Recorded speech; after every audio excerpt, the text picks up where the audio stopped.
My name is Phalita. I'm from Bangalore. I work as an entertainment manager on a cruise line. I've been meditating for the past 2 years, and meditation has been almost a daily thing that I do for the past 2 years. The first time meditation got introduced to me was through a book, which I've now come to realize that is common for many people. It's Paramahansa Yogananda's autobiography. And it's a wonderful book. That book, I'm a voracious reader, so I go through at least 15 books a month. So I just happened to pick up this one book one odd day just because it was there and it was available. And as I started reading through the book, it kind of really exposed what I would call the manipulations and the lies of the world.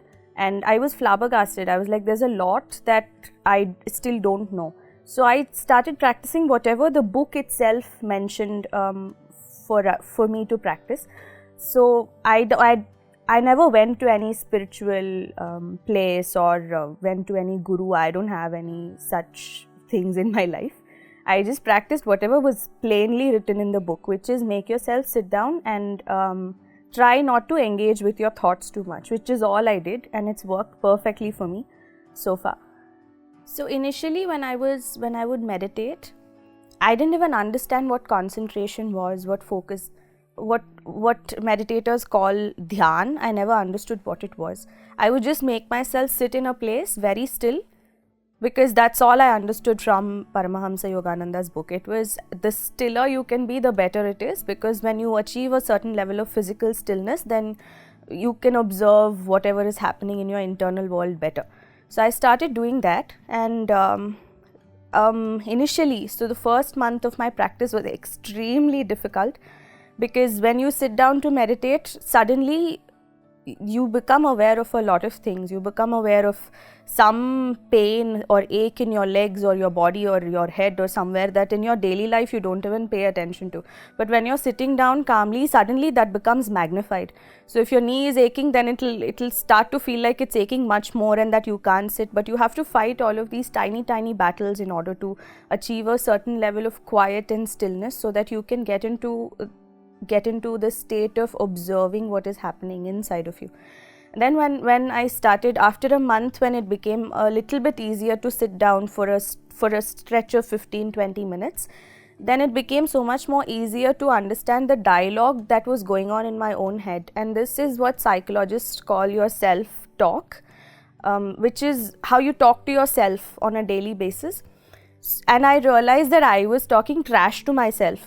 And this was mostly the voices of a lot of the teachers that I had come through, a lot of people in society that you meet that kind of make you feel guilty, blame you for things, make you feel ashamed, and people who've lied to you about concepts of love, of acceptance, of faith, of religion, of how one should be in the world, especially what role you should play, and all of the things that people have said. It's like a record that you would have recorded, and your brain keeps trying to play it and play it and play it. So when you're meditating, you come in touch with it. You come in touch with what people have actually said and what you've absorbed from your external world. So when you start seeing that in a slow, kind of a very relaxed way, you start seeing the lies in it. You start seeing that people have just projected an image about you, saying if you're a girl, this is how you should be. If you're a guy, this is how you should be. Or if you're a child, this is how you should be. If you're an old person, this is how you should be. So the world has kind of boxes that it places you in, which is why you feel very restricted, especially because as a human being, you're a conscious being, and you are much more than any box that you can be put into. Be it gender, be it what intellectual level you have to operate on, what kind of clothes you should wear, what kind of choices you should make in life, and all of that. So most of these things the world tells you is pre-decided. They say that, if you're a child of 0 to 3 years, you're a toddler, you're allowed to do this A, B and C. So most of the things in life come predetermined or pre-decided. So when you sit and meditate, most of these belief systems that the world has created or the boxes that the world has put you in start breaking and melting away.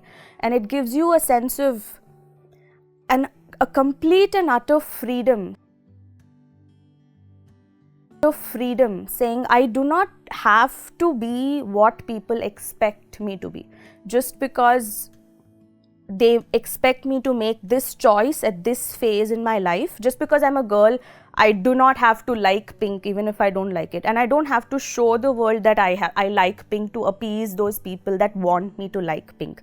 So all of these kind of dilemmas or problems that aren't even real start fading away and falling away, and this gives you a sense of complete serenity, calm, peace, and a level of freedom that it cannot be described in words. You can only experience it.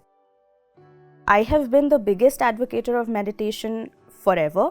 I also am in touch with psychological concepts, and I know that a lot of psychologists and psychotherapists say, well, go to therapy and it helps also. But one major part of therapy is also coming into your consciousness, which means every therapist that you go through advocates for meditation in order for you to come in touch with whatever therapy that they're offering for you.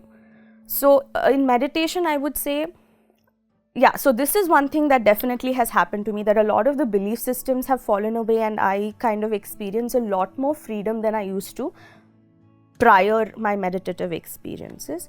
The second thing is it eases up your emotional flow. So if you have experienced things like shame, a lot of guilt, sadness in your life because you feel, I don't know, you felt cheated, you felt lied to, whatever it is, that kind of starts clearing up. So you start gaining your voice back, and you're able to experience, you're able to explain your experiences better.